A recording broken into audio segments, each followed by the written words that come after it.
TRP game zone અગ્નિકાંડ તપાસમાં એક મોટો ઘટસ્ફોટ થયો છે।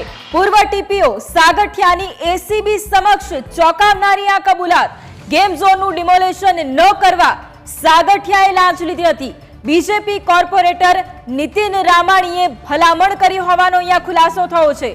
લાંચની રકમ કેટલી અને કોની પાસેથી લીધી હતી તે યાદ ન હોવાનું સતત સાગઠિયાનું રટણ છે। સાગઠિયાની કબૂલાતથી કોર્પોરેટર નીતિન રામાણી સામે ગાડિયા કસાશે તે અંગે આ સૌથી મોટો સવાલ છે। ફરી એકવાર કોર્પોરેટર નીતિન રામાણી શંકાના ઘેરામાં છે। એક બાદ એક તપાસમાં ચોંકાવનારા ખુલાસાઓ થઈ રહ્યા છે।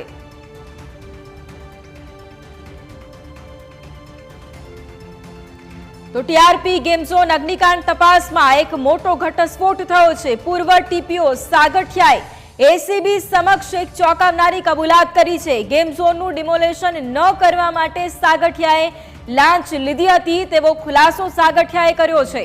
બીજેપી કોર્પોરેટર નીતિન રામાણીએ તેને ભલામણ કરી હતી તેવો પણ ખુલાસો થયો છે। બીજી તરફ લાંચની જે રકમ છે તે કેટલી રકમ કોની પાસેથી લીધી તે અંગે યાદ ન હોવાનું રટણ કરી રહ્યો છે। સંવાદદાતા ઋષિ અમારી સાથે આજ મુદ્દે લાઈવ છે।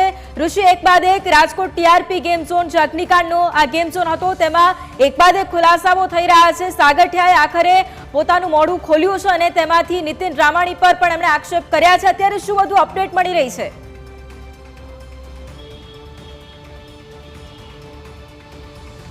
હાલ જે સમગ્ર માહિતી સામે આવી રહી છે, એસીબી સમક્ષ સાગઠિયાએ મોઢું ખોલ્યું છે અને સાગઠિયાએ સ્પષ્ટ કીધું છે કે બાંધકામ જે ગેરકાયદેસર હતું તેને ડિમોલેશન માટેની નોટિસ ફટકારાયા બાદ મેં જ પૈસા લઈને એ અત્યારે જે ડિમોલેશન છે તે રોક્યું હતું। ખાસ કેટલી રકમ તેને સ્વીકારી છે તે તેમને યાદ ન હોવાનું રટણ એસીબી સમક્ષ તેમણે કર્યું હતું।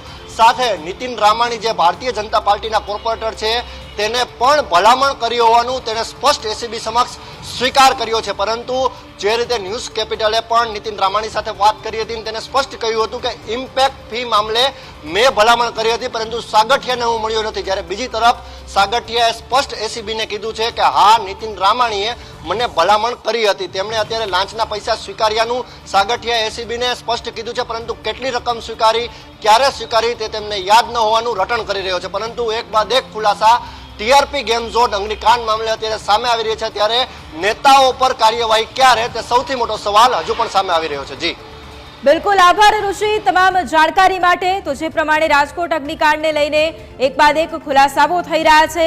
પૂર્વ ટીપીઓ સાગઠિયા કે જે સતત એ રટણ કરી રહ્યો છે કે તેને લાંચ કોની પાસેથી લીધી તે તેને યાદ નથી, પરંતુ હવે નીતિન રામાણીનું નામ ફરી એક વખત સામે આવ્યું છે।